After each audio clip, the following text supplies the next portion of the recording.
Shalom saudara terkasih, salam jumpa dalam renungan harian MSC Provinsi Indonesia. Selamat Pesta Paskah dan semoga cahaya kebangkitan senantiasa membawa berkat yang melimpah dan sukacita dalam seluruh kehidupan Anda. Saudara, dalam kecemasan dan sukacita yang membuncah, Maria Magdalena dan Maria yang lain berlari. Langkah mereka terburu-buru. Bukan karena takut, tapi karena mereka membawa kabar yang mengubah dunia. Yesus telah bangkit. Dalam sekejap, dunia yang gelap berubah terang. Harapan yang sempat mati, kini hidup kembali. Inilah kisah Paskah yang terus hidup. Kebangkitan Kristus tidak hanya mengguncang makam, tetapi juga mengguncang hati manusia ke dasar yang paling dalam. Injil hari ini dari Matius pasal 28 ayat 8-15 menunjukkan dua respons yang sangat kontras terhadap kebangkitan. Para perempuan yang percaya dan membawa kabar itu dengan sukacita, dan para penjaga makam yang dalam ketakutan malah menjual kebenaran demi keamanan. Yesus menampakkan diri kepada para perempuan itu dan berkata, "Salam bagimu." Sebuah sapaan yang sederhana, tapi syarat kasih dan kemenangan.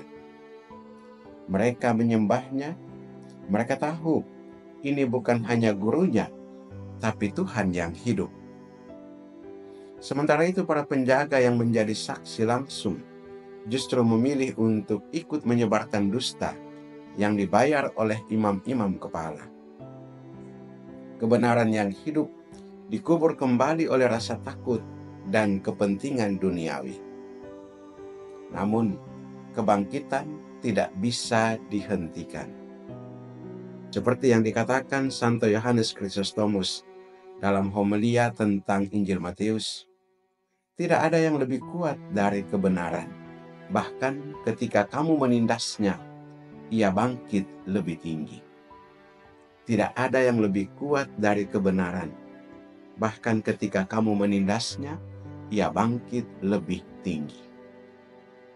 Dalam bacaan pertama dari Kisah Para Rasul, kita melihat Petrus yang kepada orang banyak, dia yang dulu menyangkal Yesus, kini dengan berani bersaksi tentang kebangkitan.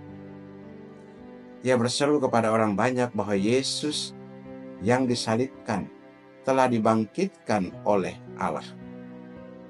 Bukan hanya Petrus yang bersaksi, tetapi juga Daud lewat Mazmur yang menggemakan harapan kebangkitan. Sebab engkau tidak menyerahkan aku ke dunia orang mati, dan tidak membiarkan orang kudusmu melihat kebinasaan. Mazmur 16 ayat 10. Santo Petrus tidak lagi takut. Ia tahu bahwa apa yang ia lihat dan alami adalah nyata. Dan pengalaman itu mengubah seluruh jalan hidupnya. Santo Yohanes Paulus II dalam homili Paskah 15 April 2001 mengatakan, kebangkitan Kristus adalah kekuatan hidup yang mengalahkan kematian. Bukan hanya di masa lampau, tetapi juga hari ini dalam hidup manusia yang percaya. Bagaimana dengan kita? Kita hidup di zaman yang juga dipenuhi ketakutan, berita-berita hoax, dan manipulasi kebenaran.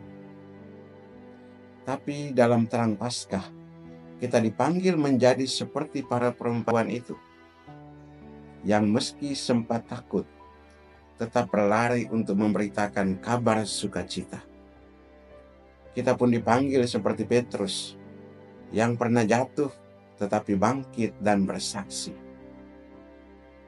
Santa Teresa dari Avila dalam Prayer of Saint Teresa of Avila, dia mengatakan, Yesus tidak mempunyai tubuh di dunia ini selain tubuhmu.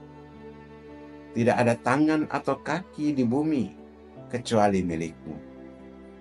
Kamulah mata yang dengan itu kasih-Nya memandang dunia ini. Maka hari ini kita diajak untuk merenung. Apakah kita masih bergetar oleh kabar kebangkitan? Ataukah kita diam di dalam kubur rasa takut dan kenyamanan palsu?